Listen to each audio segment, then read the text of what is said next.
Ya, hari ini kita topiknya tentang measurement and scale, tentang alat ukur gitu ya. Mungkin saya persilahkan kelompok 4 ya. Kelompok 4, apakah sudah siap? Sudah, Pak. Oke, silahkan. Siapa yang mau share screen biar saya jadikan co-host? Saya, Pak. Kamila. Kamila, oke. Kamila saya jadikan co-host. Oke, ya, silakan untuk share screen. Oke, jadi sudah ada chat dari Ananda dan Jansen. Oke, Ananda dan Jansen. Ya,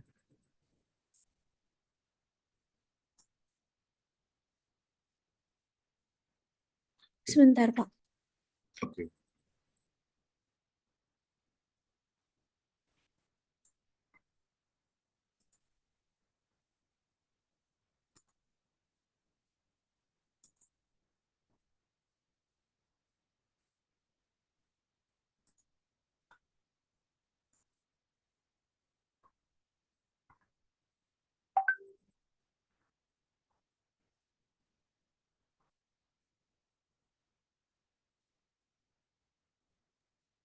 Udah terlihat belum ya screen-nya? Udah. Bisa di full screen? Oke.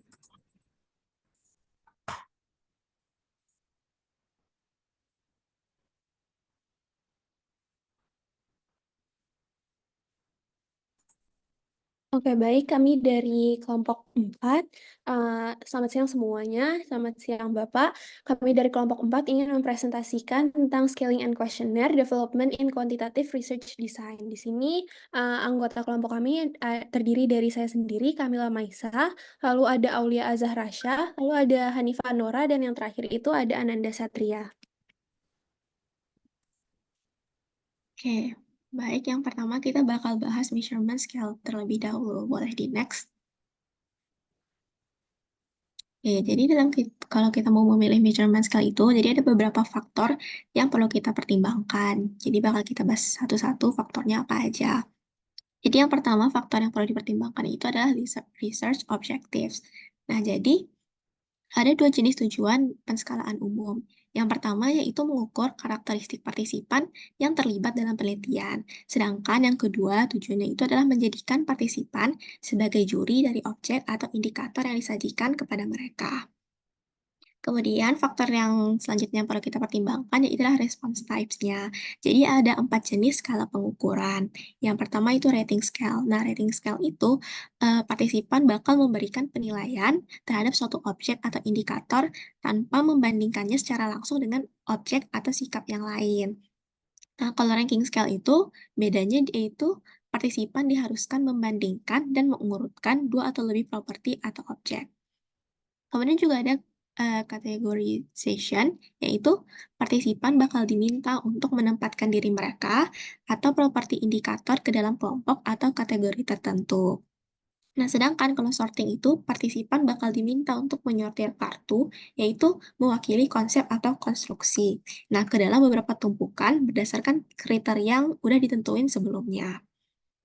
Kemudian selanjutnya yang perlu dipertimbangkan adalah data properties. Nah, jadi keputusan dalam memilih skala pengukuran itu tuh bergantung pada jenis data yang dihasilkan. Jadi, skala diurutkan dari yang paling sederhana hingga kompleks, mulai dari nominal, ordinal, interval, dan juga rasio. Nah, jadi masing-masing asumsi di balik skalanya itu bakal memengaruhi kita untuk cara datanya dianalisis secara statistik. Boleh di next. Oke, faktor selanjutnya itu adalah number of dimensions-nya. Jadi ada dimensional scale. Nah, jadi ini, kalau yang ini nih, hanya ada satu atribut yang diukur dari partisipan atau objeknya. Sedangkan multidimensional scale itu, suatu objeknya tuh mungkin bakal lebih baik kalau dijelaskan dengan beberapa dimensi, nggak cuma satu aja. Kemudian yang faktor selanjutnya ada balance or unbalance. Nah, kalau balance rating scale itu jumlah opsi respon positif dan negatif itu setara. Contohnya nih kayak very good, ada good, kemudian average, poor, very poor. Kayak ini kan imbang antara yang positif dan juga negatif. Sedangkan kalau yang unbalanced rating scale ini jumlah opsi positif dan negatifnya tuh nggak sama. Kayak di contoh ini ada poor, fair, good, very good, excellent. Kayak yang positifnya tuh lebih banyak dibandingkan yang negatifnya. Kemudian ada forced or unforced choices. Nah, jadi kalau yang pertama itu ada unforced choice rating scale. Nah, ini memberi partisipan kesempatan untuk tidak menyatakan pendapat jika mereka tidak dapat memilih di antara opsi yang tersedia. Sedangkan kalau yang first choice rating scale ini sesuai namanya, jadi partisipan tuh bakal diwajibkan gitu memilih salah satu alternatif yang ditawarkan. Kemudian faktor selanjutnya ada number of scale points. Nah, jadi jumlah poin ideal pada skala penilaian itu harus disesuaikan dengan tujuan dan kompleksitas objek yang diukur. Kemudian yang terakhir ada retro errors. Nah, jadi sebagai seorang peneliti harus waspada gitu terhadap kesalahan, misalnya kayak kecenderungan sentral atau mungkin juga efek halo. Next. Oke, kita masuk ke rating scales. Nah, jadi yang pertama itu ada simple attitude scales. Nah, contoh yang pertama ini kan ada simple kategori scale. Nah, jadi ini tuh dua pilihan respon yang saling eksklusif, misalnya iya atau tidak yang kayak yang di contoh ini. Tetapi bisa juga kayak bisa tuh penting atau tidak penting, atau bisa setuju atau nggak setuju.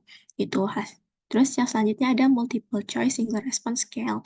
Nah, jadi ini nih ada beberapa opsi untuk penilai, tetapi cuman bisa satu jawaban, karena yang dicari itu cuma satu jawaban. Terus bisa juga ntar ditambahin kayak opsi lain-lain, tapi itu bisa juga dihilangin. Kemudian ada multiple choice, multiple response scale, ini ada contohnya juga. Jadi ini kayak penilai itu bisa memilih satu atau mungkin beberapa pilihannya, dan data yang dihasilkan itu adalah data nominal. Terus ada Likert scale. Nah, jadi ini paling sering digunakan dari skala peringkat yang dijumlahkan. Jadi terdiri dari pernyataan yang mengungkapkan sikap yang menguntungkan atau tidak menguntungkan terhadap objek. Jadi eh, penilai itu bakal diminta untuk menyetujui atau tidak setuju dengan setiap pertanyaan. Ini kayak contohnya misalnya yang poin 5 kan strongly agree, sedangkan kalau satu itu strongly disagree. Jadi setiap respons bakal diberi skor numerik untuk mencerminkan tingkat kebaikan sikapnya, dan skor dapat dijumlahkan untuk mengukur sikap peserta secara keseluruhan, dan datanya tuh bakal interval. Kemudian yang ketiga ada semantic differential scales. Nah, jadi ini adalah alat pengukuran sikap yang menggunakan pasangan kata sifat yang berlawanan, misalnya baik atau buruk. Kalau di contoh ini kan ada fast, slow, terus ada high quality atau low quality, untuk menilai persepsi individu terhadap suatu objek, konsep, atau mungkin peristiwa. Jadi, responden bakal diminta untuk memberikan respons di sepanjang skala tersebut dengan beberapa titik, bisa 5 atau 7, di mana setiap titik itu bakal merepresentasikan tingkat sikap mereka terhadap objek tersebut. Jadi nanti responden bakal menandai gitu titik yang mencerminkan persepsi mereka. Dan datanya itu interval. Boleh di next. Kemudian selanjutnya ini ada numerical atau multiple rating list scales. Nah, jadi yang pertama itu ada numerical scale terlebih dahulu yang bakal kita bahas. Jadi, di sini responden itu diminta untuk memberikan penilaian dalam bentuk angka pada rentang yang telah ditentukan. Jadi, setiap angka pada skala bakal mewakili tingkat intensitas atau besar sikap, perasaan, atau persepsi terhadap suatu objek atau pengalaman. Jadi responden bakal memilih angka yang sesuai dengan sikap atau pendapat mereka. Ini contohnya juga ada. Kemudian ada multiple rating list scale. Nah, kalau ini nih, responden itu bakal menilai beberapa atribut atau karakteristik dari suatu objek atau konsep secara bersamaan, menggunakan skala penilaian yang terpisah untuk setiap atribut. Jadi, setiap item dalam daftarnya itu bakal dinilai gitu secara independen, kayak di contoh ini. Eh, Jadi bakal ada gambaran yang lebih rinci gitu tentang berbagai elemen yang dinilai.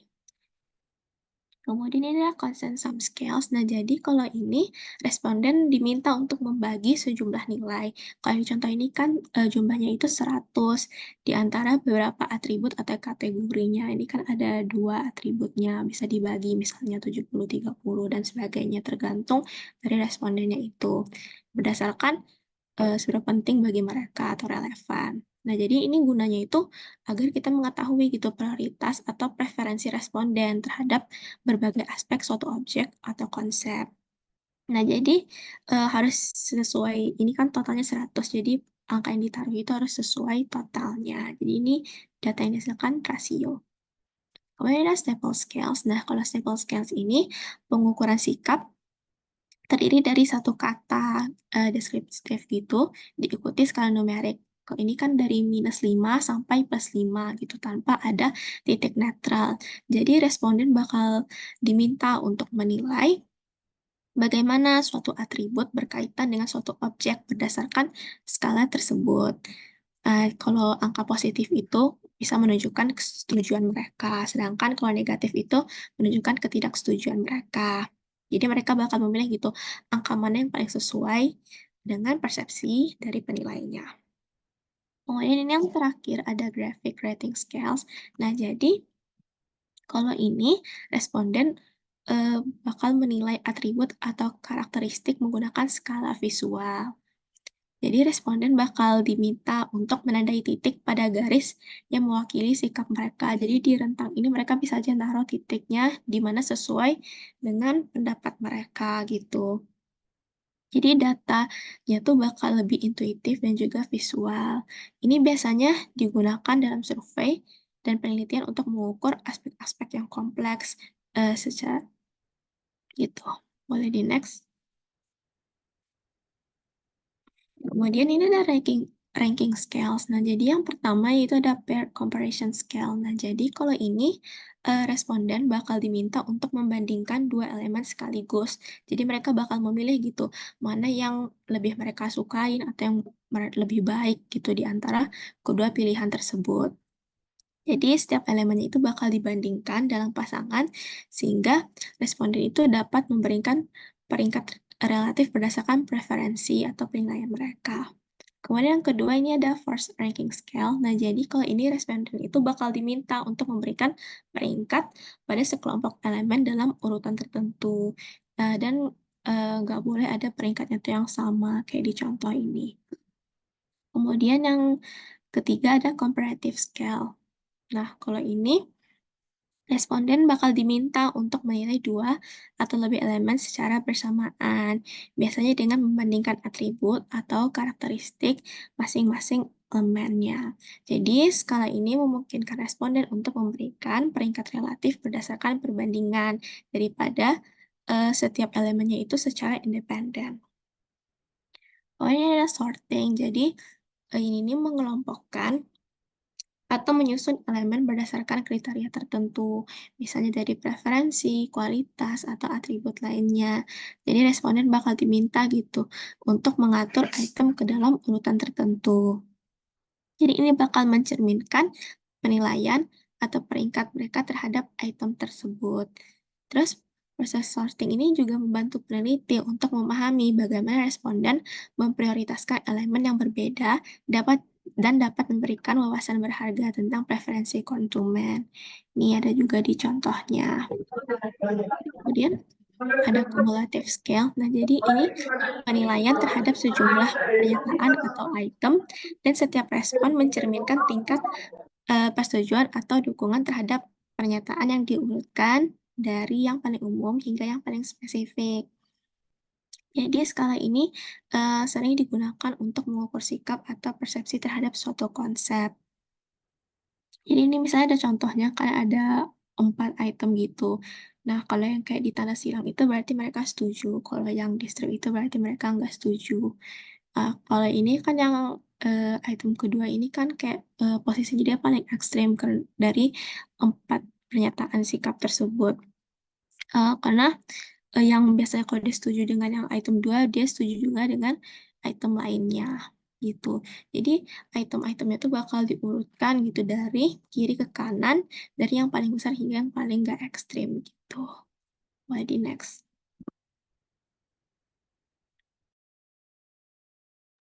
Oke, selanjutnya kita akan ngebahas mengenai questionnaire dan instrumen. Oke, di sini dari questionnaire and instrument itu terdiri dari 3 fase, yaitu yang fase pertama itu ada revisiting the research question hierarchy.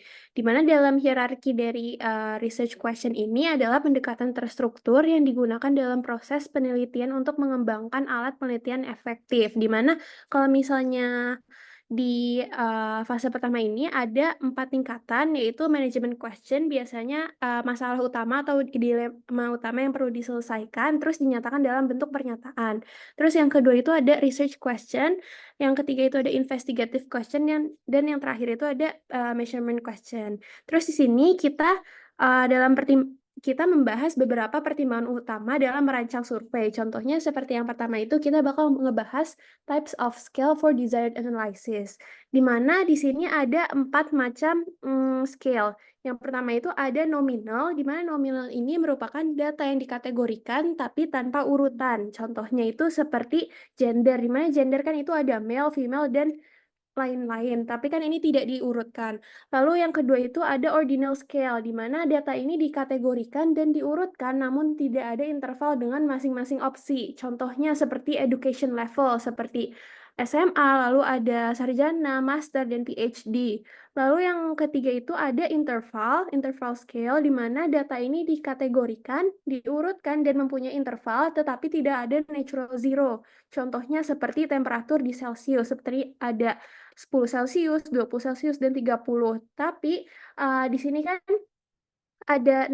tidak ada natural zero, maksudnya apa? Maksudnya kalau misalnya contohnya ada temperaturnya itu 0 Celsius, itu kan bermaksud bukan tidak ada temperatur, tapi ada. Jadi dia tidak mempunyai natural zero. Lalu di scale yang terakhir, yaitu ada ratio scale, di mana datanya dikategorikan, diurutkan, mempunyai interval, dan juga mempunyai natural zero. Contohnya seperti berat 0 kilo, 50 kilo, dan 100 kilo. Maksudnya ada natural zero itu apa? Natural zero itu maksudnya kalau misalnya 0 kilo itu tidak ada berat gitu. Terus yang kedua itu kita punya communication approach, di mana communication approach ini bisa kita lakukan dengan cara personal interview atau melalui mail atau internet, atau bisa juga kombinasi dari kedua metode tersebut, yaitu hybrid. Nah, pilihan kita dalam memilih communication approach ini dan lokasi di mana kita bisa berinteraksi dengan responden itu bisa mempengaruhi gimana sih kuesioner kita itu didesain. Contohnya misalnya kalau misalnya buat personal interview dan juga online survey itu biasanya kita lebih bisa buat make grafik atau misalnya make grafik dibandingkan dengan mail or internet kayak gitu. Nah, terus yang selanjutnya itu kita punya disguising objective dan sponsors, di mana disguising objective ini penting karena terkadang responden itu bisa menjawab dengan berbeda kalau misalnya mereka tahu apa sih objektif atau tujuan utama dari peneliti atau studi. Oleh karena itu, muncullah disguise question atau pertanyaan samaran yang dirancang untuk menutupi tujuan utama dari pertanyaan tersebut. Nah, di sini ada 4 situasi yang dapat menentukan apakah disguise question itu diperlukan. Yang pertama itu willingly shared conscious level information, di mana kalau di sini di situasi ini itu pertanyaan samaran itu tidak terlalu diperlukan. Contohnya seperti pertanyaan kayak dalam 6 bulan ini apakah sudah pernah menonton film atau belum, seperti itu. Terus ada situasi kedua di mana reluctantly shared, di mana di situasi ini disguise question itu mungkin bisa diperlukan gitu, karena respondennya bisa ragu-ragu untuk menjawab. Lalu yang ketiga itu, situasi ketiga itu ada knowable limited conscious level information, di mana partisipan itu tahu tentang informasinya, tapi mereka mungkin belum memikirkan secara mendalam. Lalu situasi yang terakhir itu adalah subconscious level information, di mana partisipan itu unaware of their motivation atau attitudes. Terus ada juga beberapa faktor yang mempengaruhi kejujuran dalam responden. Contohnya seperti sindrom peacock, di mana sindrom peacock ini adalah keinginan responden untuk terlihat lebih pintar atau misalnya lebih kaya dan lain-lain daripada responden lain. Lalu di sini juga ada sindrom pleaser, di mana responden itu memberikan jawaban yang mereka kira akan diperlukan oleh para peneliti. Lalu di sini ada gamer, di mana description-nya itu adalah adaptation of answer to play the system of the questionnaire. Terus yang keempat itu ada disengage, di mana respondennya itu tidak ingin terlalu memikirkan atas sebuah pertanyaan. Lalu selanjutnya ada self-delusionist, di mana respondennya itu bohong akan jawabannya. Lalu ada unconscious decision maker, di mana respondennya itu menjawab pertanyaan dengan tidak rasional. Dan yang terakhir itu ada ignoramus, di mana respondennya itu tidak tahu jawabannya, jadi mereka make up atau membuat jawaban mereka gitu. Selanjutnya, di tahap terakhir dari phase 1 ada preliminary analysis plan, di mana ini adalah dummy table yang berisikan cross tabulation antara 2 atau lebih variabel. Jadi pembuatan dummy table ini membantu researcher untuk menyelaraskan desain questionnaire dengan tujuan penelitian dan struktur data yang diharapkan, dan juga bertujuan untuk memastikan metode analisis yang tepat dapat diterapkan. Lalu, dummy table ini juga membantu mengidentifikasi potensi kesenjangan dan pengumpulan data dan memfasilitasi komunikasi yang jelas dengan para pemangku kepentingan. Nah, selanjutnya setelah kita dari phase 1, kita move ke phase 2, yaitu adalah constructing and refining the measurement question. Nah, seperti yang kita tahu, kalau misalnya merancang survei itu kan sebuah proses yang butuh detail dan bukan acak atau sembarangan. Nah, oleh karena itu, di phase 2 ini kita lebih mengembangkan kayak specific measurement question dengan mempertimbangkan kayak isi subjek atau subjek kontennya, habis itu wording, dan juga respon strategi. Nah, yang pertama kita punya question categories dan structure, di mana questionnaire ini mengandung 3 kategori measurement. Yang pertama itu ada administrative question, di mana ini lebih ke mengidentifikasi partisipan dan interviewer. Lalu yang kedua itu ada classification question, yang itu mencakup nilai sosiologi dan demografi untuk diklasifikasikan agar dapat meneliti pola jawaban. Dan yang terakhir itu ada target question, di mana menjawab pertanyaan investigatif dari studi spesifik. Dan target question ini punya 2 kategori, yaitu structured dan unstructured, di mana kalau structure itu lebih ke pertanyaannya itu jawabannya spesifik dan tertutup, tapi kalau misalnya unstructured itu lebih bebas dan terbuka. Lalu setelah kita menentukan question kategorinya, kita bisa move ke question content, di mana di sini ada 4 pertanyaan yang bisa kita tanyakan dalam membuat question content yang benar, yaitu adalah haruskah pertanyaan ini ditanyakan, apakah sesuai dengan tujuan penelitian, lalu apakah pertanyaan tersebut memiliki cakupan yang tepat. Lalu yang ketiga itu adalah, dapatkah peserta menjawab pertanyaan ini dengan tepat sebagaimana yang ditanyakan? Dan yang terakhir itu adalah, apakah peserta bersedia menjawab pertanyaan ini sebagaimana yang ditanyakan? Nah, setelah kita punya question content-nya, kita move ke question wording, di mana question wording ini atau pemilihan kata itu sangat penting, karena kalau misalnya pemilihan katanya tidak benar akan terjadi kesalahpahaman. Nah, biasanya kesalahpahaman dalam pertanyaan survei itu bisa terjadi karena yang pertama itu kurang kosakata yang sama, dan yang kedua itu struktur kalimat yang kompleks atau frasa yang tidak jelas. Nah, oleh karena itu guideline dari kita memilih kata itu bisa dengan menggunakan kosakata yang dengan makna tunggal, lalu hindari asumsi yang tidak didukung kata-kata yang bias, lalu personalisasi pertanyaan dengan benar, dan yang terakhir itu bisa kita berikan alternatif jawaban yang cukup. Nah, selanjutnya setelah kita menentukan berbagai aspek dari pertanyaan, kita bisa menentukan strategi respon atau respons strategi. Di sini ada 6 jenis respons strategi, yaitu yang pertama itu ada free response question, di mana free response question ini merupakan pertanyaan open-ended yang memungkinkan peserta menjawab dengan kata-kata mereka sendiri. Dan free response question ini jarang digunakan karena analisis data yang kompleks. Lalu yang kedua itu ada dichotomous question, di mana menawarkan 2 pilihan yang jelas, misalnya ya atau tidak, dan bisa menghasilkan jawaban pilihan ganda atau penilaian jika peserta menambahkan alternatif mereka sendiri. Lalu yang ketiga itu ada multiple choice question atau pilihan ganda, di mana strategi ini menyajikan lebih dari 2 alternatif jawaban. Kalau tadi di Kotomus kan cuma 2, kalau multiple question itu bisa lebih dari 2. Namun tantangannya itu ada jawaban yang tak terduga atau kecukupan pemilihan, lalu ada alternatif tumpang tindih atau tidak eksklusif.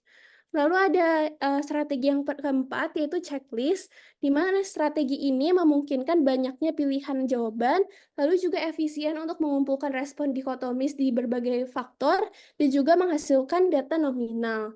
Lalu move ke yang 5, yaitu ada rating question, di mana di strategi ini meminta peserta untuk menilai faktor-faktor pada skala, yaitu skala verbal, numerik, atau grafis, lalu ada menghasilkan data ordinal atau interval. Lalu di strategi terakhir ada ranking question, di mana ranking question ini lebih ke memprioritaskan pentingnya alternatif secara relatif, lalu ranking question ini terbaik untuk menangkap urutan preferensi dan menghasilkan data ordinal. Lalu ini mungkin lebih ke contoh dari respons strateginya sendiri, ada yang multiple question, ada yang checklist, dan ada yang ranking, dan lain-lain. Nah, setelah kita sudah selesai di fase 2, kita move ke fase 3, yaitu drafting and refining the instrument. Ini lebih ke menyusun proses penjaringan peserta dan pengantar survei. Nah, pertama itu kita punya participant screening dan introduction, di mana participant screening dan introduction ini lebih ke introduction terhadap survei atau kuesionernya sendiri, seperti yang dicontoh. Lalu untuk yang kedua itu ada measurement question sequencing, di mana ini lebih ke urutan pertanyaan harus relevan dengan satu sama lain dan mengikuti urutan psikologis dan dapat mempengaruhi jawaban dari responden. Jadi di sini ada beberapa guideline dari susunan pertanyaannya. Yang pertama itu pertanyaannya itu harus menarik di awal agar membuat responden itu serius dalam menjawab pertanyaan kuesionernya.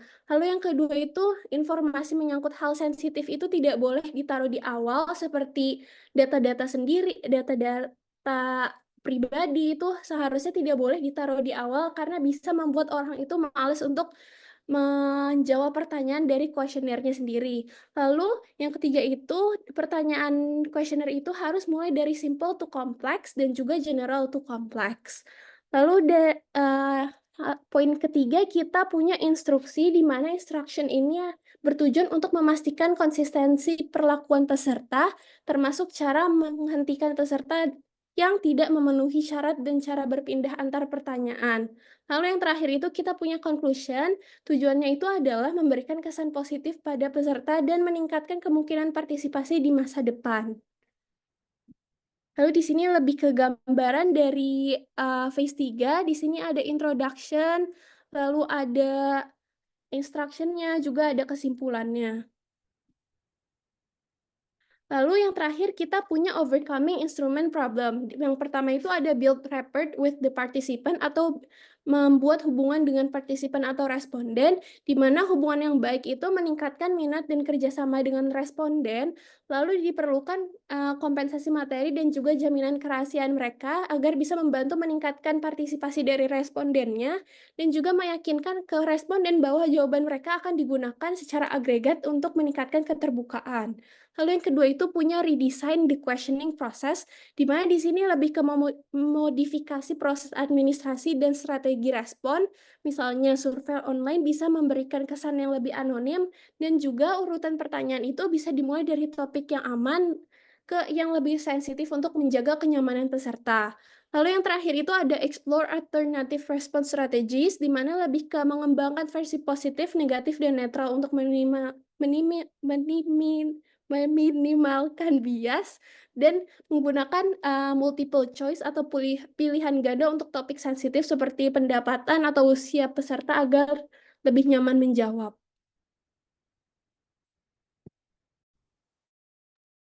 Oke, lalu kita sekarang akan belajar tentang administrative instrument, di mana hal ini merupakan bab 9 dari Research Method for Business yang bukunya itu Uma Sparrow dan Roger Beatty. Boleh di next?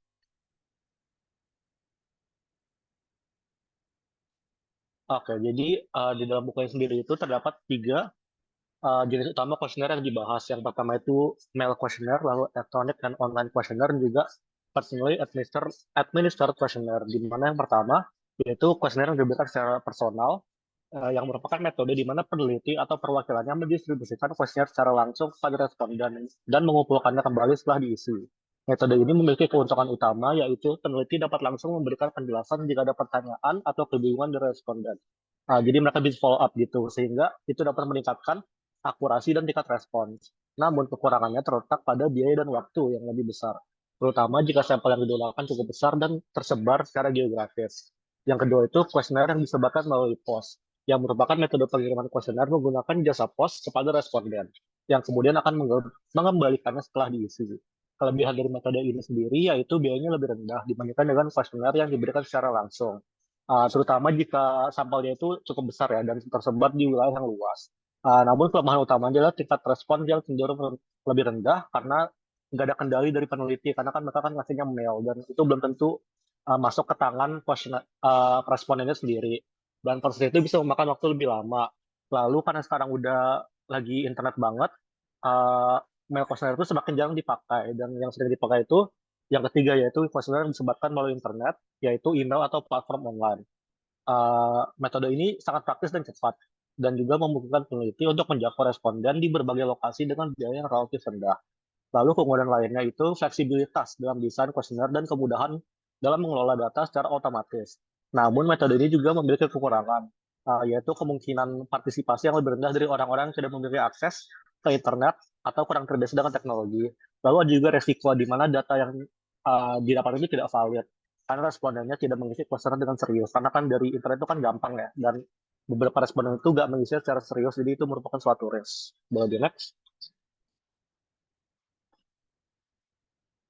Oke, lalu di sini terdapat guidelines for questionnaire design, di mana questionnaire yang layak itu harus fokus pada 3 hal, yaitu yang pertama susunan pertanyaan, yang kedua perencanaan masalah, dan yang ketiga tampilan umum questionnaire tersebut. Kalau misalnya dilihat dari grafik ini, dapat dilihat bahwa susunan pertanyaan itu principle of wording, yang dibagi lagi menjadi 5, yaitu yang pertama content and purpose of question atau kesesuaian isi pertanyaan, yang kedua itu wording and language atau bagaimana pertanyaan itu disusun dan kecanggihan bahasa yang digunakan. Lalu yang ketiga itu type and form of question, di mana hal tersebut merupakan jenis dan bentuk pertanyaan yang diajukan. Yang keempat itu sequencing atau urutan pertanyaan, dan yang kelima itu classification or personal information atau data pribadi yang dicari dari responden. Lalu terdapat juga principle of measurement yang dikategorikan lagi sebagai yang pertama kategorisasi, lalu coding, lalu skala dan penskalaan, dan yang keempat reliabilitas dan validitas. Lalu yang terakhir ada general get up, atau ini basically appearance dari sebuah questionnaire tersebut, di mana dibagi lagi menjadi 4, yaitu appearance atau penampilan, length atau panjang, lalu introduction to respondent atau introduksi ke responden, dan juga instruction atau instruksi dari pertanyaan. Instruksi penyelesaian, sorry. Boleh di next? Oke, yang pertama itu yang tadi principle of wording, di mana yang pertama itu terdapat content and purpose of the question. Content and purpose ini menjelaskan bahwa pernyataan dalam questionnaire harus dirancang untuk mencapai tujuan penelitian secara spesifik. Setiap pertanyaan harus memiliki tujuan yang jelas, baik, dan bisa menggali informasi terkait masalah yang diteliti. Bisa menguji hipotesis atau mendapatkan data yang relevan dengan variabel penelitian. Lalu yang kedua itu language and wording of the questionnaire, di mana bahasa yang digunakan dalam questionnaire harus sederhana, jelas, dan mudah dimengerti oleh responden. Penggunaan istilah teknis atau jargon itu sebaiknya dihindari, kecuali jika responden benar-benar familiar dengan istilah tersebut. Lalu formasi pertanyaan juga harus menghindari kebingungan atau ambiguity. Lalu yang ketiga itu ada sequencing of questions, di mana urutan pertanyaan dalam questionnaire juga penting untuk memastikan alur logis dan keterlibatan responden. Biasanya itu pertanyaan yang lebih mudah ditempatin di awal, sedangkan pertanyaan yang lebih sulit itu ditempatkan di bagian akhir. Lalu yang keempat yaitu classification data or personal information, di mana hal tersebut merupakan data klasifikasi seperti usia, jenis kelamin, pendidikan, dan informasi pribadi lainnya, yang bisa dikumpulkan di akhir kuesioner untuk menghindari perasaan tidak nyaman pada responden kalau misalnya mereka ngisi di awal. Informasi ini penting untuk analisis demografi atau segmentasi responden dalam penelitian. Yang terakhir itu ada type and form of question, di mana ini dibagi lagi menjadi 8 ya, yaitu yang pertama itu ada open-ended versus closed question, di mana hal ini mengacu kepada pertanyaan terbuka yang memungkinkan responden untuk memberikan jawaban bebas sesuai pendapat mereka, sedangkan pertanyaan tertutup itu membatasi jawaban pada opsi yang sudah ditentukan. Ada juga positively and negatively worded questions, di mana hal ini merupakan pertanyaan positif yang memberikan penekanan pada aspek yang diinginkan. Sedangkan pertanyaan negatif mengharuskan responden berpikir lebih kritis tentang jawaban mereka. Lalu ada juga double barrel question, di mana pertanyaan jenis ini menggabungkan dua topik dalam satu pertanyaan, yang bisa membingungkan responden dan menghasilkan jawaban yang tidak jelas. Lalu ada juga recall dependent questions, di mana pertanyaan ini meminta responden untuk mengingat kembali informasi atau pengalaman dari masa lalu, yang dapat menurunkan akurasi jika peristiwa yang diminta itu terlalu jauh. Lalu ada juga leading question, di mana pertanyaan ini mengarahkan responden pada jawaban tertentu, jadi dapat mengurangi objektivitas jawaban mereka. Ada juga loaded questions, di mana pertanyaan ini membuat asumsi tertentu yang bisa membuat responden merasa tidak nyaman atau terjebak dalam memberikan jawaban. Ada juga social desirability, di mana beberapa pertanyaan bisa memicu responden memberikan jawaban yang dianggap baik oleh masyarakat, sehingga mengurangi kejujuran jawaban. Yang terakhir itu length of question, di mana ada pertanyaan yang terlalu panjang. Pertanyaan ini bisa membingungkan atau membosankan bagi responden. Nah, karena itu pertanyaan sebaiknya disusun dengan ringkas dan jelas. Next. Selain principle of wording, ada juga principle of measurement, di mana dibagi lagi menjadi 4. Yang pertama itu reliabilitas, di mana hal ini mengacu pada konsistensi hasil yang diperoleh dari instrumen pengukuran. Sebuah instrumen dianggap reliable jika memberikan hasil yang sama ketika digunakan dalam kondisi yang sama secara berulang. Reliabilitas penting untuk memastikan bahwa data yang dikumpulkan bebas dari kesalahan acak. Lalu yang kedua itu validitas, di mana validitas ini menunjukkan sejauh mana sebuah instrumen mengukur apa yang seharusnya diukur. Validitas ini dibagi lagi menjadi 3. Yang pertama itu content validity, yaitu sejauh mana konten instrumen mencakup seluruh aspek yang ingin diukur. Lalu ada construct validity yang mengacu pada apakah instrumen benar-benar mengukur konsep teoritis yang dimaksud. Dan yang ketiga ada criterion related validity, di mana hal ini mengukur sejauh mana hasil instrumen berkolerasi dengan hasil dari ukuran yang relevan atau standar yang sudah ditetapkan. Yang ketiga itu ada sensitivitas, di mana hal ini merupakan instrumen pengukuran yang harus mampu mendeteksi perubahan kecil pada variabel yang diukur. Semakin sensitif suatu alat ukur, semakin baik ia dapat menangkap variasi atau perubahan dalam data. Yang terakhir ada praktikalitas, yaitu pengukuran juga harus praktis. Artinya, instrumen yang digunakan harus mudah untuk diimplementasikan dan tidak memerlukan sumber daya yang berlebihan.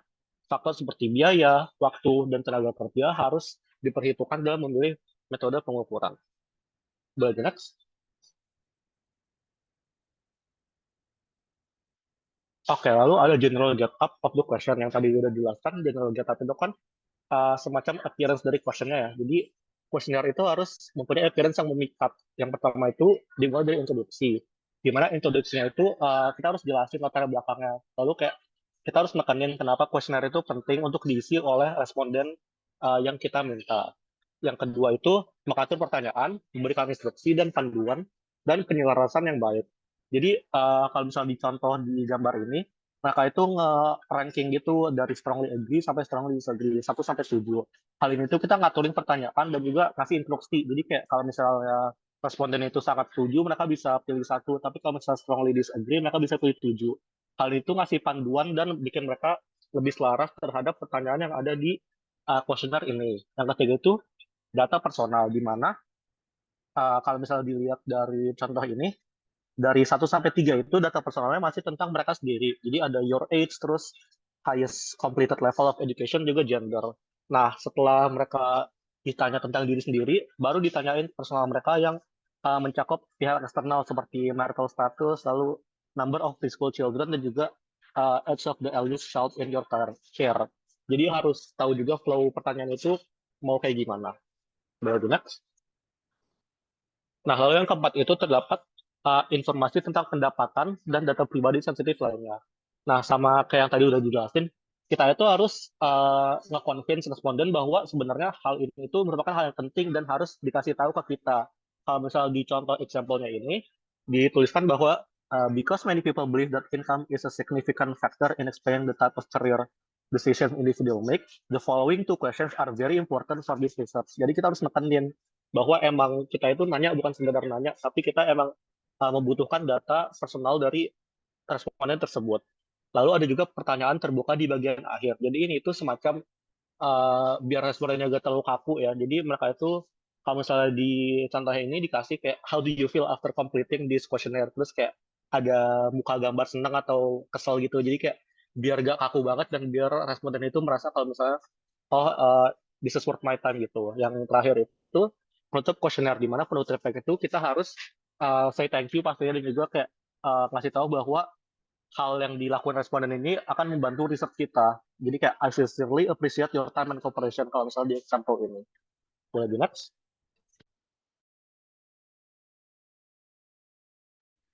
Yang selanjutnya adalah international dimension of survey, di mana terdapat special issue in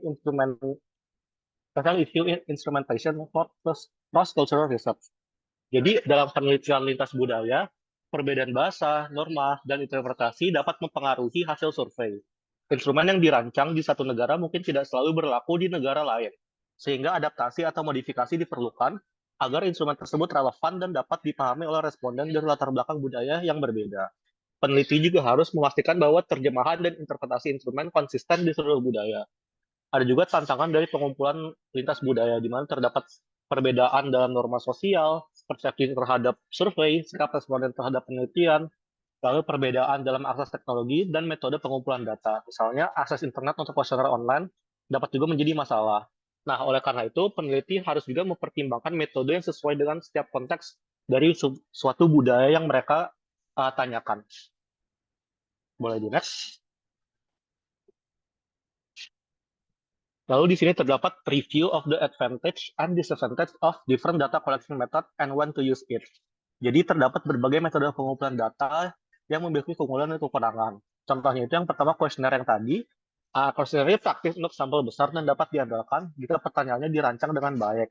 Tapi seringkali kurang mendalam dan tidak memungkinkan verifikasi langsung, karena kuesioner kan diisi secara mostly itu online ya, dan nggak face to face. Lalu wawancara. Wawancara ini memberikan data yang mendalam dan memungkinkan peneliti untuk menjelaskan pertanyaan. Tapi wawancara ini membutuhkan waktu dan biaya yang lebih besar. Jadi mereka harus lebih effort untuk mendapatkan narsum untuk wawancara. Yang terakhir itu observasi, di mana observasi ini cocok untuk mengamati perilaku nyata di tempat kejadian. Namun observasi cenderung subjektif dan membutuhkan waktu yang lama.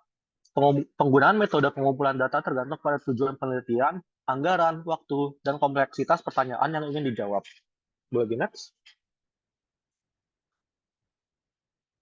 Lalu ada juga ethics in data collection, di mana yang pertama itu ada ethics and the researcher. Yang pertama itu ada kejujuran dan Yang pertama itu ada menjaga harga diri dari responden. Jadi kita harus menjaga harga diri sebuah responden. Kita nggak boleh kayak bikin mereka gak enak dan juga bikin mereka uncomfortable gitu. Lalu ada kerahasiaan dan privasi, di mana peneliti harus menjamin kerahasiaan informasi responden dan menghormati privasi mereka. Jika ada permintaan dari eksekutif untuk melihat kuesioner, peneliti harus mengingatkan komitmen sebelumnya tentang kerahasiaan yang tadi udah dijelaskan. Lalu yang ketiga ada informasi pribadi, di mana pertanyaan yang bersifat pribadi atau mengganggu harus dihindari. Dan jika diperlukan harus disampaikan dengan sensitif serta dengan alasan yang jelas. Kayak tadi contoh example-nya dari kuesioner. Lalu yang keempat itu partisipasi sukarela, di mana tidak ada responden yang dipaksa untuk berpartisipasi. Persetujuan yang diinformasikan adalah tujuan utama. Lalu ada juga pengamat non-partisipan, di mana mereka harus tidak mengganggu dan mengungkapkan asumsi dan bias mereka, agar manajer dapat membuat keputusan yang tepat tentang data. Yang keenam itu menghindari spam. Jadi peneliti harus mematuhi peraturan anti-spam saat mengundang partisipasi melalui online. Yang terakhir itu laporan data, di mana tidak boleh ada distorsi dalam melaporkan data yang dikumpulkan.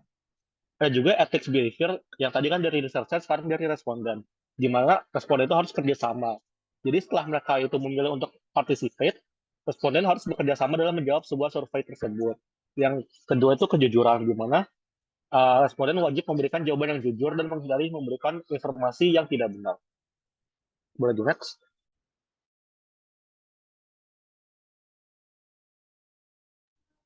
Baik, selanjutnya kita akan membahas tentang measurement.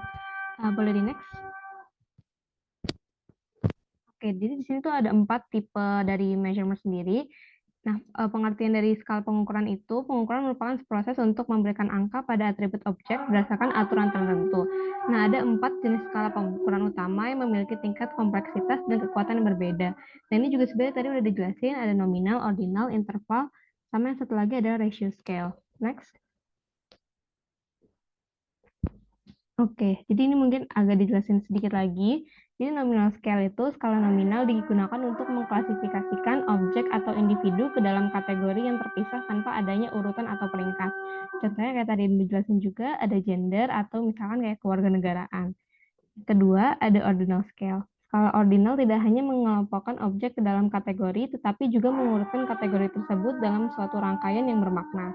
Contohnya misalkan kayak peringkat preferensi karakteristik pekerjaan, interaksi dengan orang lain menggunakan berbagai keterampilan atau bekerja mandiri. Ada juga kayak misalkan tingkat kepuasan, sangat tidak puas, netral, puas, dan sangat puas. Ataupun kayak peringkat lomba gitu, juara 1, juara 2, dan juara 3. Namun keterbatasan dari ordinal scale ini, dia tuh nggak bisa memberikan informasi tentang perbedaan numerik antara kategori. Misalnya perbedaan antara peringkat 1 dan 2 itu tidak diketahui lebih besar atau lebih kecil daripada perbedaan antara peringkat 2 dan 3. Selanjutnya ini ada yang namanya interval scale. Jadi skala interval itu mengukur jarak yang sama di antara dua titik pada skala, tetapi tidak memiliki titik nol absolut. Artinya nol pada skala interval tidak mewakili ketiadaan atribut. Kayak yang tadi udah Kamila jelasin juga, misalkan kayak suhu dalam derajat Celcius atau Fahrenheit. Nolnya itu kayak nggak menunjukkan ketiadaan panas, hanya kayak titik referensi aja. Nah, ini tuh fungsinya untuk membandingkan perbedaan antara nilai. Misalnya perbedaan antara 10 dan 20 sama dengan perbedaan antara 20 dan 30. Contoh lainnya itu kayak skor tes IQ, kalender, atau waktu. Nah, selanjutnya ini adalah ratio scale, yaitu skala rasio yang memiliki semua karakteristik skala interval. Namun, bedanya itu ada titik nol yang benar-benar mewakili ketiadaan atribut yang diukur. Misalnya, berat badan, tinggi badan, ataupun penghasilan. Nah, skala rasio ini bakal memungkinkan kita untuk melakukan perbandingan proporsi. Misalnya, seseorang dengan berat 60 kg itu kan bakal kayak 2 kali lebih berat dari seseorang yang beratnya 30 kg. Tuh, next. Nah, ini juga ada table yang menjelaskan kayak perbedaan-perbedaan scale-nya yang mungkin lebih singkat dan bisa teman-teman lihat lebih lanjut. Next. Oke, selanjutnya ada rating scales. Skala rating adalah jenis pengukuran yang digunakan untuk menilai individu atau objek secara independen berdasarkan kriteria tertentu. Dan di situ ada banyak, ada 10 jenis dari rating scales. Yang pertama ada dikotomi scale atau skala dikotomi, yaitu responden diberikan dua opsi pilihan yang bertentangan, ya atau tidak, setuju atau tidak setuju. Yang kedua, di sini ada kategori scale atau skala kategori, di mana kita tuh bakal menggunakan kategori untuk mengukur variabel. Kategori yang digunakan itu biasanya lebih dari 2, tapi nggak ada urutannya. Misalkan kayak kategori warna favorit, merah, hijau, ataupun biru. Nah, yang ketiga, di sini ada semantic differential scale atau skala diferensial semantik, yaitu skala yang meminta responden untuk memilih posisi mereka antara dua kutub yang berlawanan. Misalkan kita bakal nanya nih ke responden, bagaimana Anda menilai layanan ini dari baik sampai buruk. Next.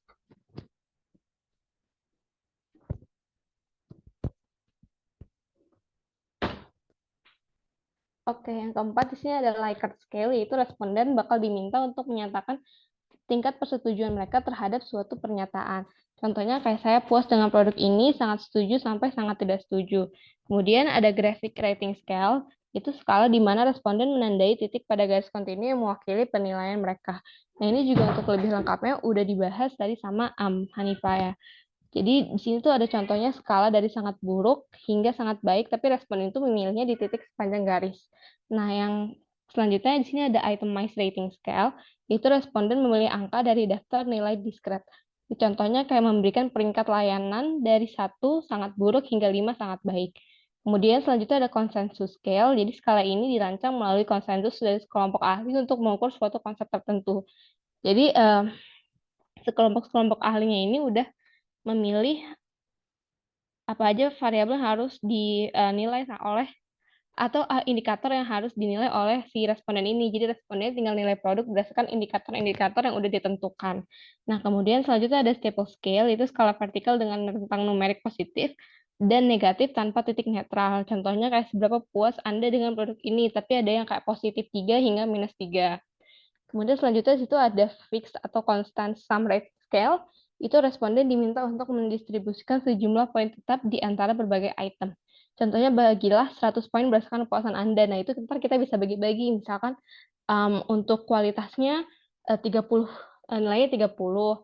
Terus untuk kebersihannya itu ntar 40. Jadi dari angka 100 itu bakal kita bagi-bagi. Nah, kemudian yang terakhir itu ada numerical scale. Itu responden memberikan nilai numerik untuk menilai suatu atribut. Contohnya pada skala 1 sampai 10, seberapa puas Anda dengan layanan ini. Next. Oke, selanjutnya adalah ranking scales. Jadi skala ranking ini digunakan untuk mengukur preferensi dengan membandingkan satu objek dengan yang lain. Nah, di sini tuh disebutkan ada 3 teknik yang digunakan. Yang pertama ada paired comparison, yaitu responden akan diminta untuk memilih antara 2 objek pada satu waktu. Dan pilihan ini dilakukan untuk semua pasangan objek yang dibandingkan. Contohnya pilih produk yang lebih Anda sukai antara A atau B, lalu A atau C, dan seterusnya. Nah, fungsinya dari paired comparison ini adalah untuk mengidentifikasi preferensi relatif di antara 2 objek. Yang kedua, di sini ada forced choice, di mana kita tuh bakal meminta responden untuk memberikan peringkat dari berbagai pilihan yang disediakan. Misalnya dari 1 hingga 5, di mana satulah yang paling disukai. Contohnya kayak kita bakal nyuruh responden itu untuk memperingkatkan 5 produk berdasarkan preferensi mereka. Dari yang paling disukai hingga yang paling tidak disukai. Fungsinya buat apa? Nah, kalau forced choice ini untuk mengukur preferensi dalam situasi di mana responden itu bakal dipaksa untuk membuat suatu pilihan.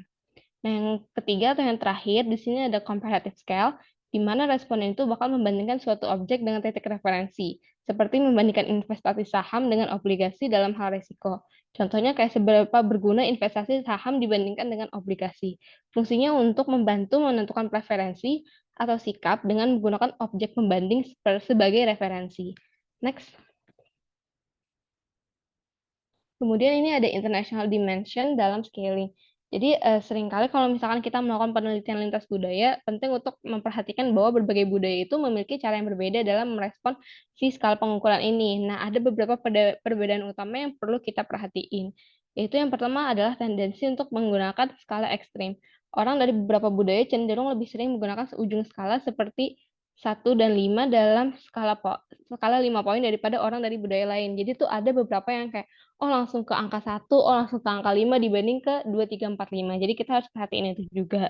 Nah, yang kedua, di sini ada respon sosial yang diinginkan, di mana di beberapa budaya, orang tuh mungkin cenderung memberikan jawaban yang dianggap paling sesuai secara norma-norma sosial mereka. Sehingga itu bakal mempengaruhi hasil penelitian kita. Nah, yang ketiga atau yang terakhir adalah kesulitan penerjemahan atau language barrier. Nah, kalau misalnya kita konversi skala dari satu bahasa ke bahasa lain, bakal kalau misalkan kita langsung translate gitu mungkin pakai Google Translate dan sebagainya, itu bakal ngubah maknanya bisa jadi ya. Jadi dari pertanyaan atau skala itu sendiri, makanya perlu kita untuk kayak cross check lagi apakah maknanya kalau misalkan kita translate ke bahasa lain itu tetap sama makna yang kita maksud di bahasa kita. Nah, makanya kalau misalkan dalam penelitian internasional penting untuk menyesuaikan instrumen skala untuk memastikan bahwa responden dari berbagai budaya memahami dan merespons skala dengan cara yang kita inginkan. Next. Nah, selanjutnya ini ada goodness of measurement, yaitu goodness of measurement ini adalah untuk memastikan bahwa skala yang digunakan valid dan reliable. Dalam pengukuran penting untuk memastikan bahwa alat ukur itu memiliki validitas dan reliabilitas yang baik. Yang pertama kita bakal bahas tentang reliabilitas yang baik. Nah, apa sih reliabilitas itu? Nah, itu adalah ukuran konsistensi suatu instrumen pengukuran. Jika alat tersebut diulang pada waktu yang berbeda atau dengan responden yang berbeda, hasil yang diperoleh harus konsisten. Jadi untuk reliabilitas ini adalah kuncinya itu untuk konsisten ya. Nah, ada beberapa metode pengujiannya. Yang pertama adalah test reliability, yaitu uji reliabilitas dengan mengulang pengukuran pada waktu yang berbeda. Yang kedua adalah parallel form reliability, yaitu uji reliabilitas dengan membandingkan dua versi berbeda dari instrumen yang sama. Dan yang ketiga ada inter-item konsistensi atau konsistensi antar item yang digunakan untuk mengukur apakah item-item dalam instrumen memberikan hasil yang serupa. Nah, ini tuh biasanya diukur dengan Cronbach alpha. Next.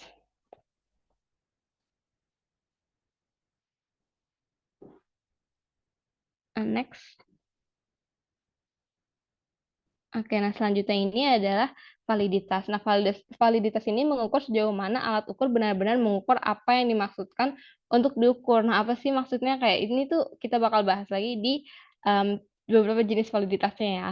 Nah, ini tuh ada 4. Yang pertama itu adalah content validity atau validitas isi. Nah, itu tuh pertanyaannya kayak apakah alat ukur itu mencakup semua aspek penting dari konsep yang diukur. Yang kedua adalah criterion relative validity, yaitu apakah alat ukur ini dapat membedakan atau memprediksi hasil yang kita harapkan. Yang ketiga ada construct validity, itu apakah hasil dari pengukuran sesuai dengan teori yang mendasarinya. Dan yang terakhir adalah predictive validity, yaitu apakah alat ukur dapat memprediksi hasil di masa depan dengan akurat. Next. Nah, selanjutnya kita akan membandingkan apa sih skala reflektif sama skala formatif. Nah, skala reflektif ini di mana itu semua item itu diharapkan berkorelasi satu sama lain karena semuanya mengukur dimensi atau konsep yang sama. Contohnya skala sikap terhadap suatu produk, di mana semua item itu diharapkan menunjukkan respons yang serupa jika sikap terhadap produk tersebut positif. Nah, yang kedua sini ada skala formatif, yaitu skala formatif itu adalah item-item tidak perlu berkorelasi karena masing-masing item adalah indikator independen dari konsep yang diukur. Nah, contohnya skala kepuasan kerja yang mencakup berbagai dimensi seperti gaji, peluang promosi, dan lingkungan kerja. Setiap dimensi adalah aspek terpisah dari kepuasan kerja dan perubahan dalam suatu dimensi tidak mempengaruhi dimensi lainnya. Next.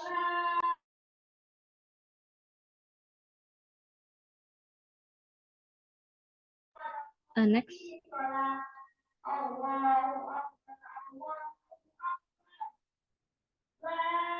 Ya baik, sekian presentasi dari kelompok kami. Apakah ada yang ingin bertanya? Oke, terima kasih kelompok 4.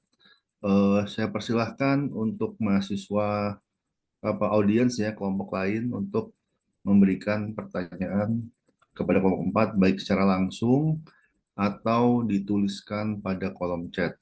Silahkan.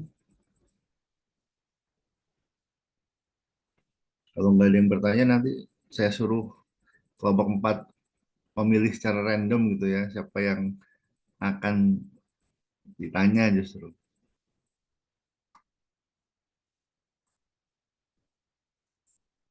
Nggak ada yang mau bertanya? Sudah jelas semuanya?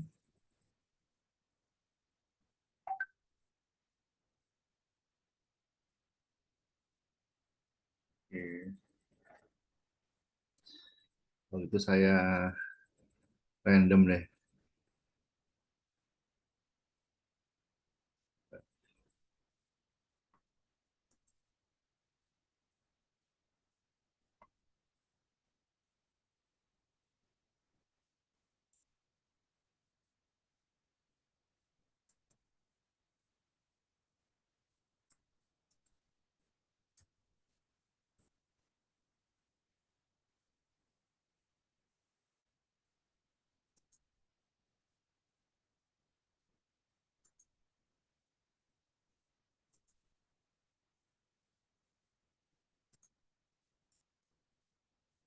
Oke, gini deh. Kita break aja dulu 15 menit. Break sholat. Kita kembali jam 3.20. Semoga 3.20 sudah ada yang bertanya. Kalau belum ada yang bertanya, saya random. Saya justru yang kena saya kasih pertanyaan. Dan siapa? Oke, sorry. Ya, silakan. Sebenarnya pengen tanya aja, kalau misalnya kayak target audiensnya itu seperti masyarakat biasa yang kayak, mohon maaf kayak tingkat edukasinya agak rendah ataupun kayak anak-anak yang masih, ibaratnya kayak masih SD atau SMP itu kayak metode pertanyaannya apakah kurang lebih sama atau ada yang harus di-adjust lagi? Mungkin kayak gitu. Oke, terima kasih. Terus tadi ada Aryo, apakah jadi bertanya? Iya Pak, Ya, jadi makasih buat kelompok 4 presentasinya. Mau nanya juga di bagian ini sih, phase 1 tadi ya, terkait ada beberapa faktor yang mempengaruhi kejujuran responden gitu. Ada peacock, ada pleaser, ada gamer, dan sebagainya.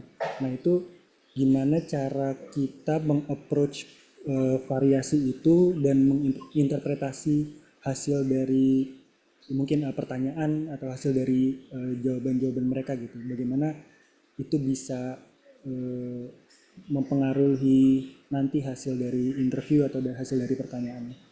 Oke. Terima kasih. Oke, terima kasih Aryo. Mungkin kelompok 4, apakah mau langsung menjawab ataukah mau didiskusikan dulu? Didiskusikan dulu ya, Oke. Pak. Mau, oh ini lagi ngumpul ya, jadi perlu saya buatkan breakout room atau bisa diskusi sendiri? Nggak apa-apa Pak, kita udah di line. Oke. Yaudah, silakan didiskusikan. Kalau sudah siap menjawab, bisa langsung menjawab.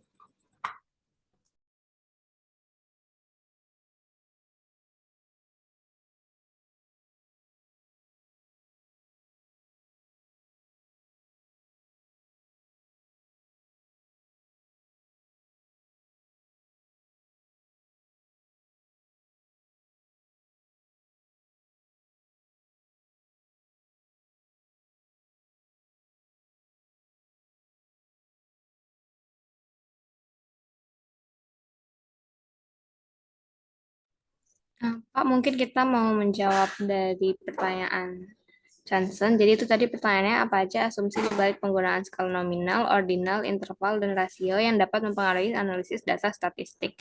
Nah, pertama untuk asumsi-asumsinya gitu, untuk skala nominal kita tuh mau asumsikan objek atau individu itu bakal dikelompokkan ke dalam kategori yang saling eksklusif dan kolektif.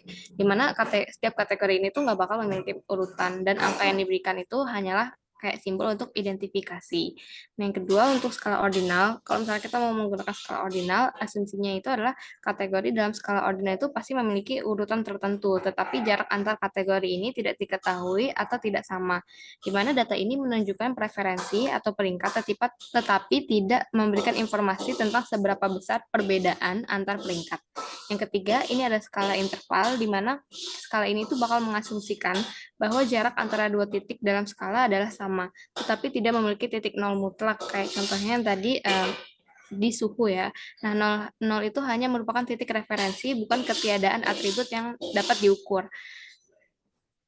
Nah, yang terakhir itu adalah skala rasio, di mana semua karakteristik itu di skala di mana skala rasio ini sebenarnya mirip-mirip sama skala interval ya, semua karakteristiknya, tetapi dengan tambahan titik nol ini benar-benar menunjukkan ketiadaan atribut. Jarak antara setiap nilai itu nilainya kayak sama dan nol mutlaknya ini memungkinkan untuk perbandingan proporsi. Mungkin selanjutnya dilanjutkan sama teman saya. Ini saya mau lanjut nambahin mungkin gimana pengaruhnya pada analisis. Kalau yang skala nominal tadi itu data nominal itu hanya memungkinkan analisis frekuensi atau distribusi kategori. Jadi analisis statistik yang lebih lanjut kayak perhitungan rata-rata atau perbedaan tidak valid karena tidak ada urutan atau nilai numerik yang berarti. Sedangkan kalau di skala nominal itu pengaruhnya pada analisisnya tuh analisis statistik terbatas pada median atau ranking datanya. Di operasi matematis kayak penjumlahan atau pengurangan tidak tepat karena nggak ada informasi tentang besarnya perbedaan antara kategorinya.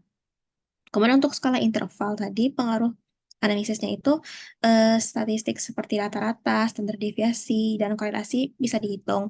Namun nggak ada no absolut tadi, perhitungan proporsi dan rasio tidak bisa dilakukan secara sah.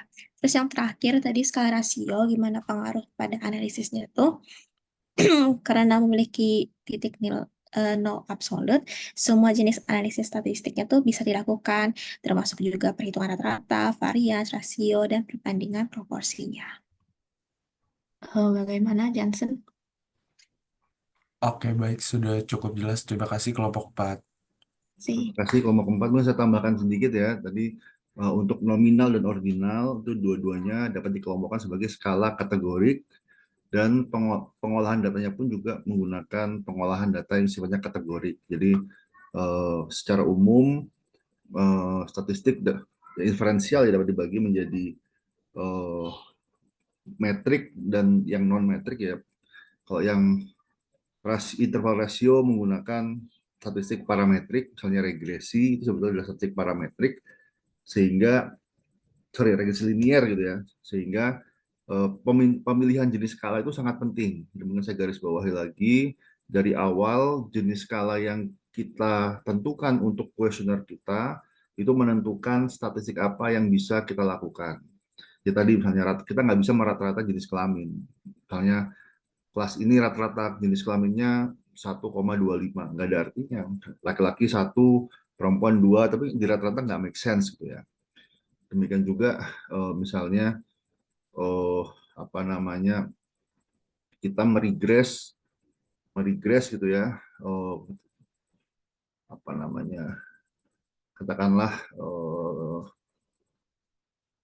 konsentrasi ya, ada keuangan, 1 keuangan, 2 pemasaran, 3 operasi, 4 SDM, kita regres langsung ke dalam misalnya IPK misalnya, nggak make sense. Kenapa? Maksudnya peningkatan peminatan secara satu nggak ada, karena 1, 2, 3, 4 itu hanya kategorisasi, jadi hati-hati. Tapi ada statistik yang menggunakan kategorik, ada pengolahan data kategorik, dan ada pengolahan data yang sebenarnya metrik. Jadi kita harus hati-hati jangan sampai tertukar. Tapi memang ada satu pengecualian, yaitu skala Likert. Skala Likert itu secara statistik masuknya adalah ordinal. Secara statistik masuknya ordinal, tapi di rumpun ilmu sosial, termasuk manajemen ya, sudah ada konvensi bahwa Likert itu meskipun skalanya ordinal memiliki properti interval, sehingga dalam konteks ilmu sosial kita men-treat skala Likert sebagai data metrik selama distribusinya normal. Ini digarisbawahi.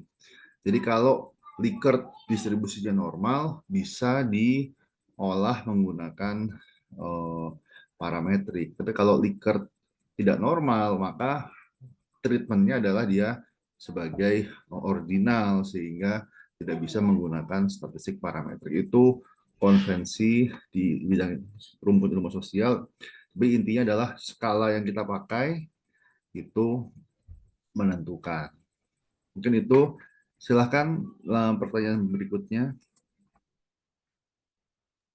Oke, mungkin saya izin jawab pertanyaan Arika tadi tentang guideline for questionnaire design, ya, di mana kalau misalnya respondennya itu target audience responden itu masyarakat biasa, apakah metode pertanyaannya sama atau diadjust lagi? Kan tadi kan udah sempat jelasin di guideline itu ada yang namanya principle of wording, di mana salah satu faktornya itu word and language. Word and language itu kan mengacu kepada jenis dan bentuk pertanyaan yang diajukan. Jadi kalau misalnya emang target audiensnya ada yang kurang mengerti tentang word and language kita itu, kita bisa nge-adjust aja kata-kata kita menjadi bahasa yang lebih sederhana dan lebih jelas, biar kayak lebih mudah dimengerti aja kepada responden kita. Jadi kita bisa kayak ngehindarin istilah-istilah yang sulit, atau misalnya kayak ada jargon gitu, kita bisa hindarin untuk nge target audience kita. Lalu ada juga kan salah satunya lagi itu general get up-nya, di mana ada length dan juga ada instruction. Length itu kan mengacu ke panjang kuesioner ya. Kalau misalnya emang target audience kita orang-orang yang mungkin sulit untuk apa sih kayak gampang ke distract gitu, kita bisa bikin kuesioner kita itu lengthnya itu kecil, lengthnya itu dikit tapi udah mencakup semua pertanyaan kita biar bisa mendapat target audience tersebut. Dan juga untuk instruksinya kita bisa membuat instruksi yang lebih detail biar mereka itu mengerti apa yang harus mereka isi di kuesioner tersebut. Apakah sudah menjawab, Arika? Gimana Arika? Sudah menjawab. Oke, thank you. Oke, silakan yang berikutnya. Baik, saya ingin menjawab pertanyaan Aryo. Jadi tadi pertanyaannya kan ada disebutkan beberapa faktor yang mempengaruhi kejujuran responden seperti sindrom Peacock, pleaser, gamer, dan yang lain-lain. Terus gimana sih sindrom tersebut bisa mempengaruhi approach kita dalam interpretasi data. Jadi aku bakal nyebutin beberapa masing-masing sindrom dan juga dampaknya pada analisis. Jadi kalau misalnya buat sindrom Peacock atau misalnya kayak responden yang ingin dilihat lebih baik atau pintar atau kaya itu, dampaknya pada analisis data itu mungkin menunjukkan hasil yang tidak realistis seperti pendapatan lebih tinggi atau kebiasaan konsumsi yang melebihi kenyataan. Nah, Cara kita mengatasinya gimana? Caranya adalah menggunakan metode yang lebih objektif seperti verifikasi data, seperti menggabungkan data dari sumber lain atau observasi langsung. Terus kalau buat syndrome pleaser, kan dia merupakan responden yang memberikan jawaban yang mereka pikir ingin didengar oleh peneliti atau yang dianggap benar secara sosial. Nah, dampak pada analisisnya itu bisa adanya bias sosial, di mana lebih mencerminkan norma sosial daripada fakta sebenarnya. Nah, cara mengatasinya itu harus berhati-hati dalam menafsirkan data yang berkaitan dengan norma sosial atau perilaku yang sensitif. Terus kalau buat sindrom gamer, kan dia merupakan responden yang memanipulasi data jawaban untuk mendapatkan keuntungan atau insentif dari survei. Nah, pada analisisnya itu bisa surveinya itu tidak representatif karena responden itu memberikan jawaban yang tidak mencerminkan kenyataan. Nah, oleh karena itu peneliti atau kita itu perlu menggunakan teknik validasi atau filter tambahan untuk mendeteksi anomali dalam data. Terus selanjutnya itu ada sindrom Dissegenger, di mana merupakan responden yang tidak mau berpikir mendalam tentang pertanyaan dan cenderung memberikan jawaban yang asal atau misalnya acuh tak acuh.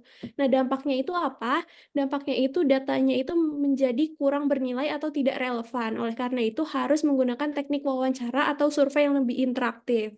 Terus selanjutnya itu ada sindrom self-delusionist, di mana biasanya respondennya itu lebih ke berbohong kepada diri mereka sendiri, biasanya dengan tidak sadar atau mengenai perilaku atau keyakinan mereka. Dampaknya itu datanya tidak mencerminkan kenyataan yang sebenarnya. Oleh karena itu harus perlu membandingkan data survei dengan data lain atau menggabungkan metode kuantitatif dan kualitatif untuk memverifikasi kebenaran jawaban. Lalu yang terakhir itu ada yang ignoramus. Ini adalah responden yang tidak tahu atau tidak ingat akan jawaban yang benar dan akhirnya mengarang dengan jawaban mereka. Nah, dampaknya itu apa? Dampaknya itu bisa data dari respondennya itu bisa nggak akurat sehingga mempengaruhi validitas keseluruhan temuan. Nah, yang harus dilakukannya itu apa? Yang harus dilakukannya itu bisa menggunakan pertanyaan saringan untuk mendeteksi ketidaktahuan atau kesalahan responden atau memperkenalkan pertanyaan pengecekan untuk memastikan kualitas data. Begitu. Apakah sudah menjawab, Aryo? Oke. Bisa tambahkan ya, memang betul metode kuesioner itu karena mengandalkan self report most of the time, apalagi tidak hanya self report, kadang self report melalui internet gitu ya, yang sekarang lebih banyak dipakai, kan jarang menyebar kuesioner tatap muka langsung, jadi melalui internet. Sehingga memang kelemahan utamanya adalah memastikan kualitas data, jadi memastikan datanya benar-benar sesuai gitu ya. Dan solusinya memang harus ada quality control ya. Kalau teman-teman menggunakan metode survei online, maka harus ada quality control terkait tadi pengisian. Tadi ada yang ignoramus, makanya karena dia memang seharusnya yang ignoramus itu tersaring gitu ya. Jadi jangan menggunakan convenience sampling. Jadi nanti terkait dengan metode sampling minggu depan gitu ya. Yang boleh mengisi kuesioner hanya orang yang punya knowledge terhadap apa yang ingin kita ukur. Jadi misalnya kita mau bertanya tentang perilaku impulsif ketika menggunakan online shopping. Jangan kita tanya kemudian seseorang yang tidak pernah melakukan online shopping, ya dia nggak akan bisa jawab. Dia ignoramus sebagai konsumen atau sebagai pelaku online shopping karena dia nggak pernah. Sehingga kita harus screen question, dia sudah pernah melakukan online shopping mungkin dalam 2 minggu terakhir, sehingga dia masih punya prior knowledge, sehingga dia bisa ngisi dengan benar. Dia bukan ignoramus karena dia punya knowledge tentang perilaku yang ditanyakan. Terus juga tentang disengager, tentang gamer tadi ya, yang ngisi sembarangan, saya biasanya menggunakan attention check gitu ya. Attention check disisipkan. Bila Anda membaca pernyataan ini, kosongkan jawaban, atau bila Anda membaca pernyataan ini, pilih angka 2 misalnya. Kalau dia nggak ngisi angka 2 atau dia tidak mengikuti instruksi, artinya dia ngisi tanpa baca, sehingga kita screen out, kita buang.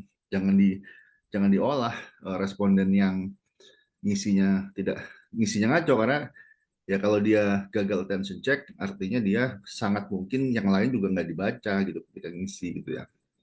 Dan juga tadi ada beberapa quality control check yang lain yang tujuannya untuk memastikan bahwa responden itu benar-benar baca atau bahkan benar-benar orang. Karena jangan salah, online survei itu ternyata ada masalah bot, di mana apalagi kalau berbayar ya, misalnya pakai Qualtrics atau pakai beberapa software, beberapa platform yang menjanjikan katakanlah satu kali ngisi dapat 50 sen misalnya, kecil, tapi menggunakan bot dia bisa menghasilkan uang sampai ratusan dolar. Tadi dia bikin script, kemudian dia running sehingga dia bisa, mungkin dia punya beberapa account. Jadi ketika menggunakan online survei sebaiknya ada bot check kayak CAPTCHA ya, CAPTCHA itu diantara quality control yang memastikan bahwa yang ngisi ini bukan script gitu. Karena kalau dia scripted dia harusnya nggak bisa melewati CAPTCHA gitu ya. Itu diantara quality control.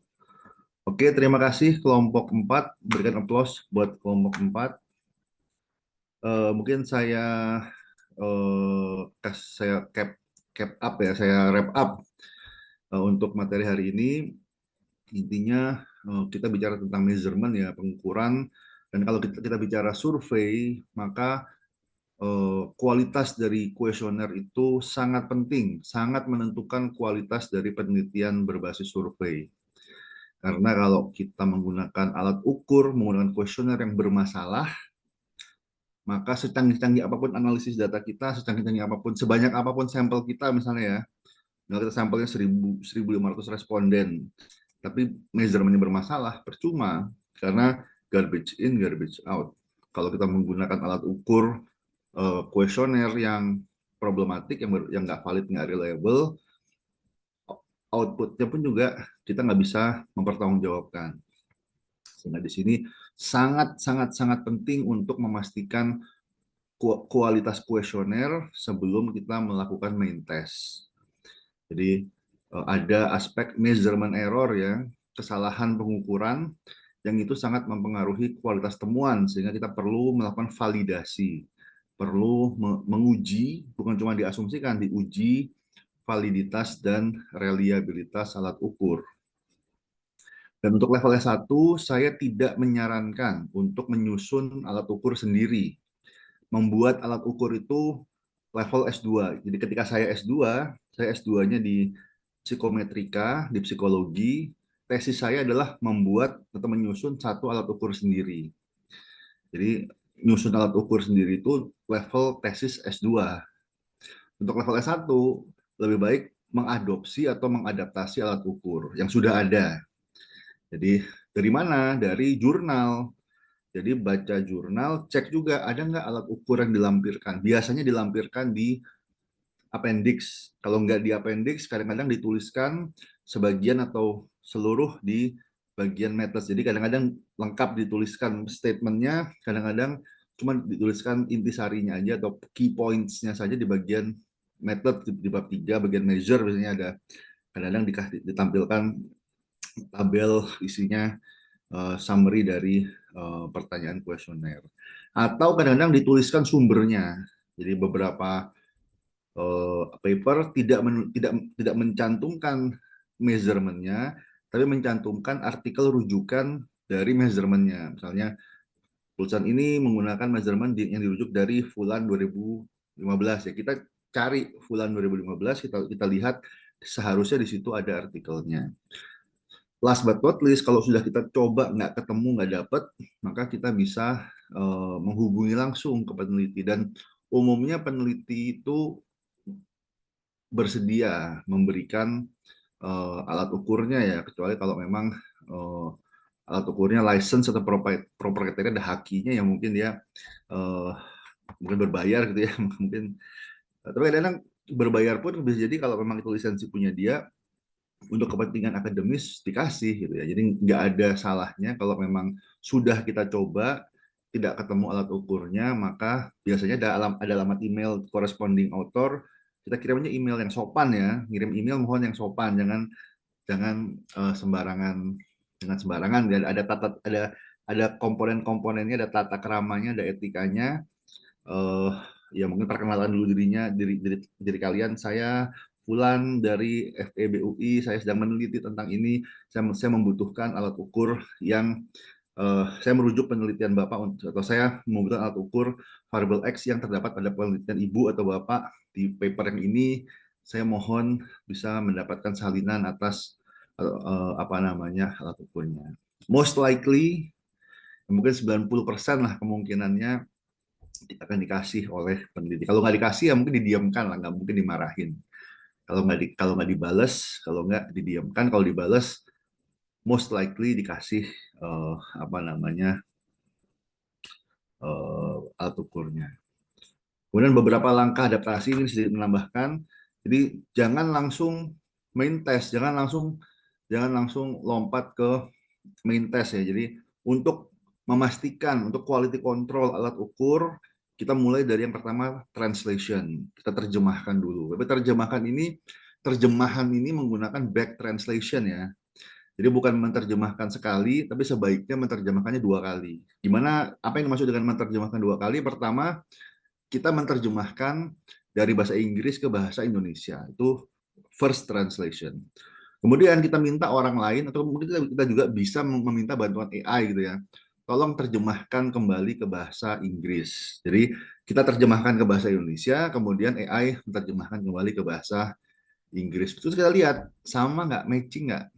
Kalau antara kuesioner awal dan hasil terjemahan AI-nya nggak sama, artinya ada yang salah dengan terjemahan kita gitu kan. Sehingga ya kita ulang nih, terjemahan kita perbaiki sehingga hasil terjemahan kita ketika diterjemahkan balik ke bahasa Inggris harusnya sama dengan kuesioner aslinya, itu back translation. Setelah itu kita melakukan wording test. Wording test itu kita minta responden untuk mengisi. Tapi mengisinya, setelah mengisi kita wawancara. Jadi ini nggak usah banyak-banyak, mungkin 3-5 orang. Kita sebar kuesioner, bukan kita sebar, kita undang partisipan.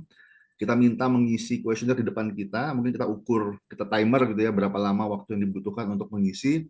Setelah selesai mengisi, kita wawancara, kita tanya tentang keterbacaan ya, apakah jelas, apakah ada yang ambigu, apakah ada yang susah dimengerti, apakah terlalu panjang, karena terlalu panjang bisa membuat orang malas mengisi gitu ya. Jadi kita tanya apakah ada yang bisa perbaiki. Kalau sudah oke, sudah nggak ada masalah dari wording test, baru bisa lanjut ke pretest. Di pretest itu 30. Dan pastikan, jadi responden wording test tidak direkrut untuk pretest. Dan responden pretest tidak direkrut untuk main test. Jadi tiga-tiganya dari sampel, dari calon responden yang memang ditentukan ya. Tapi kita exclude, jangan sampai satu orang yang sama diminta ikut wording test juga, pretest juga, main test juga. Jadi ada kontaminasi seperti itu. Jadi kita pisahkan antara yang wording test, yang pretest, dan yang main test. Pretest cukup 30 saja. Ya kalau mau aman 30-50 lah ya.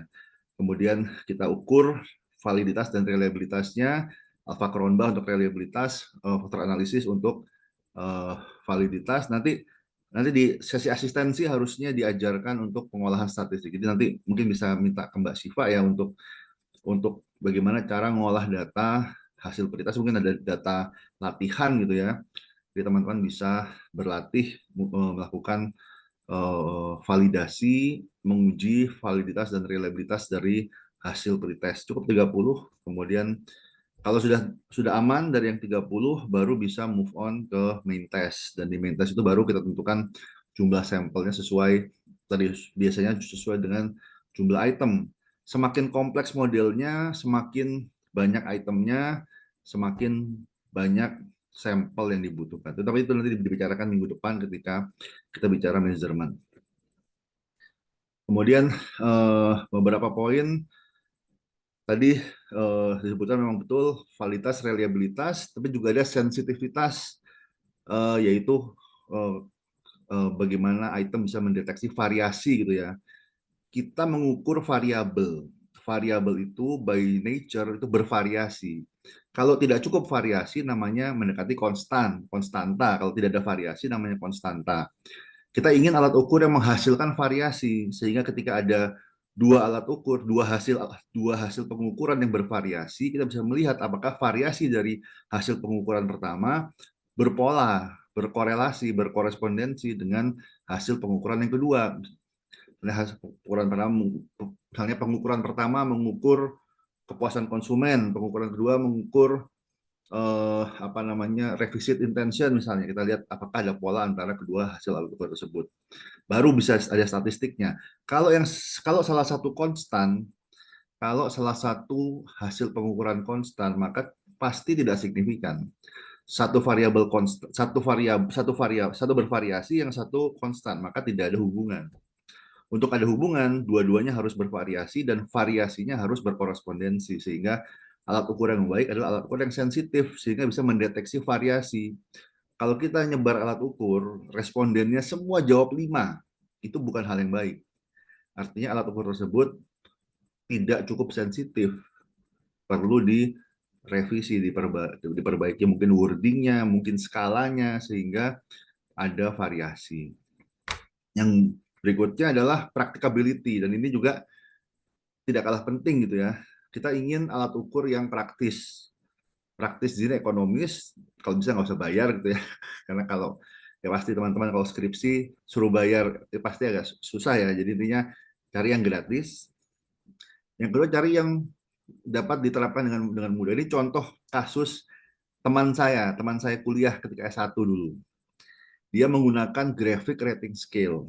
Graphic rating scale garis continuous. Ada garis continuous, jadi mungkin saya gambar aja ya. Ya, garis continuous intinya. Kemudian ternyata ketika menginput data, dia harus pakai penggaris, benar-benar diukur. Jadi mungkin saya gambar aja lebih mudah memahaminya di gambar. Ini ada whiteboard.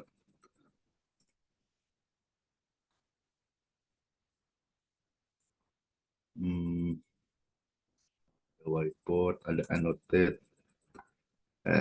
Mana annotate-nya ya?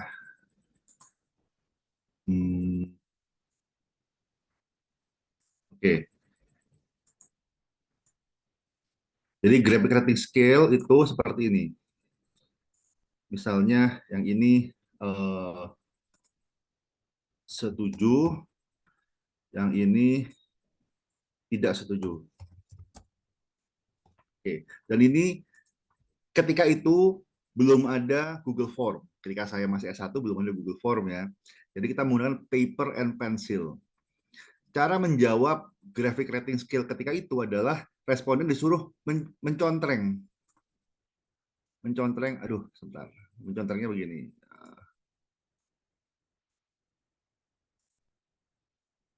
Mencontreng di garis. Oke. Gampang kan? Respondennya gampang mengisi. Tapi teman saya itu, dia harus pakai penggaris diukur. Jarak antara ini sampai dengan ini. Jadi